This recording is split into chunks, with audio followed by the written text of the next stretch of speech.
Ketika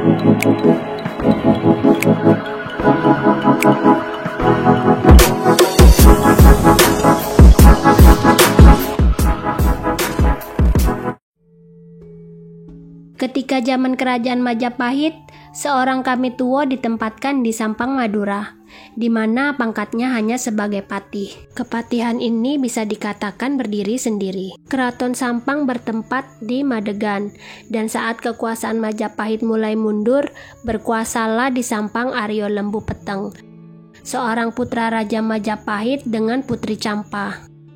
Kemudian dia akhirnya pergi memondok ke Ampel dan akhirnya meninggal dunia di sana. Penggantinya sebagai Kamituwo di Sampang adalah Aryo Menger, putra tertuanya, dan Keraton Sampang tetap di Madegan. Aryo Menger ini mempunyai 3 orang putra, yaitu Aryo Langgar, Aryo Pratikel, dan Aryo Pangengah.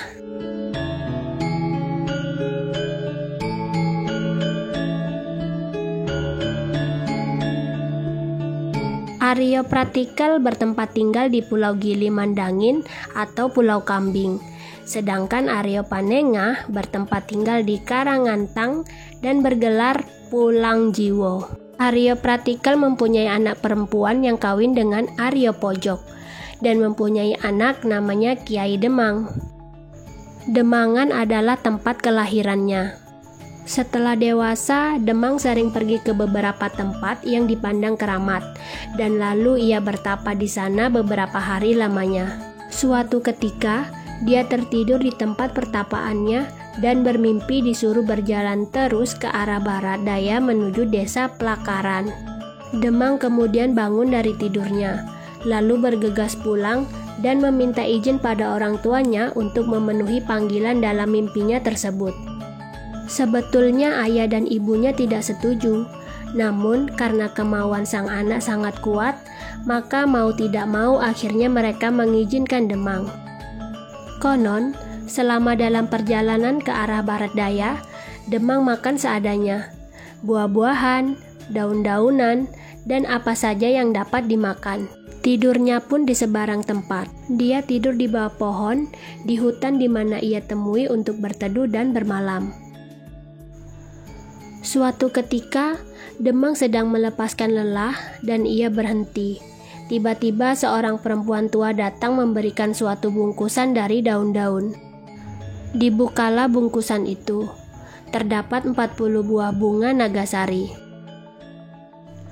Bertanyalah Demang pada si perempuan tua, "Di mana ada pohon nagasari?" Perempuan tersebut pun menjawab bahwa pohon nagasari terletak di Plakaran dan tidak jauh lagi dari tempat ini. Demang kemudian meneruskan perjalanannya menuju Plakaran dengan diantar perempuan tua tadi. Sesampainya di desa tersebut, Demang beristirahat di tempat pengantarnya. Di sana ia disuguhi makanan yang lezat-lezat, dan yang menghidangkan makanan itu adalah Nyi Sumekar, putri dari janda tersebut.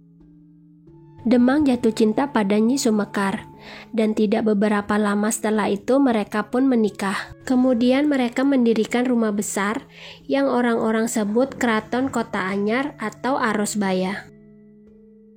Dari perkawinan Demang dan Nyi Sumekar lahirlah beberapa putra, yaitu Kiai Adipati Pranomo, Kiai Pratolo, Kiai Pratali, Pangeran Panakan, dan Kiai Pragalbo.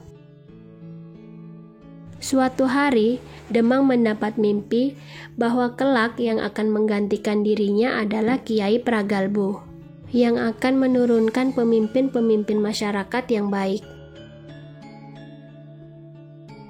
Kiai Pramono, putra tertua, disuruh bertempat tinggal di Sampang dan memerintah di kota itu.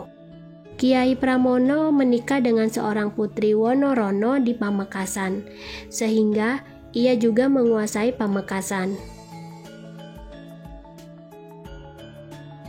Jadi ketika itu Pamekasan dan Sampang bernaung dalam satu kerajaan. Hal ini berlanjut sampai masa Nugroho Bonorogo menggantikan ayahnya yang berkeraton di Pamekasan. Dua daerah itu masih di bawah satu kekuasaan. Setelah masa Bonorogo berkuasa, Pamekasan dan Sampang terpisah menjadi kerajaan sendiri-sendiri. Sampang diperintah oleh Adipati Pamedagan dan Pamekasan diperintah oleh Panembahan Ronggo Sukawati.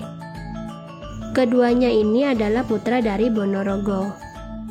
Setelah Adipati Pamedagan turun tahta, Sampang dipimpin oleh Pangeran Adipati Mertosari, cucu dari Putri Pramono, putra dari Pangeran Suhra Jamburingin.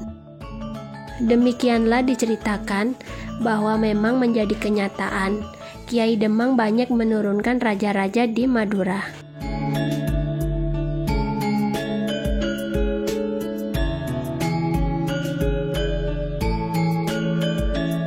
Semoga tayangan video ini bermanfaat dan membuat kita semakin paham serta tidak melupakan sejarah.